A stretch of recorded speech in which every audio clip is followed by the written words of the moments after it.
taking the fight against the abuse of women and children to the apex court. We need you to come and be the voice. Let us stand in the gap and be the voice for that girl, that child, that boy, that aunt, that uncle, that grandfather, whomever that it may be that has been abused. Because remember, most people, when you say gender-based violence, they think physical, when you've been beaten. And gender-based violence actually means it could be emotional. That is the worst violence ever. It's emotional, it's physical, and it's just holistic in itself. When someone degrades you to a point where you feel less of yourself, that also falls under the category of gender-based violence. SABC also shared her story of abuse.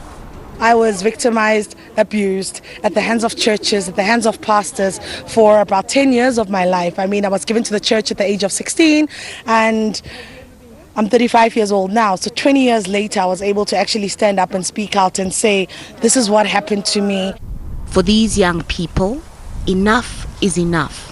When young people are aroused, we are so capable of bringing down towers of oppression. And for the longest time ever, women have been oppressed in the country and in a nation that they basically carry on their backs. So I feel strongly about this because it's something that everyone needs to fight for, and we're just being a voice for someone that does not have a voice. They are calling on government to do more to protect those most vulnerable to gender-based violence. The strongest weapon we have right now is our voice, our collective voices. So we should just stand together and fight this thing together because it's something that affects the whole of South Africa.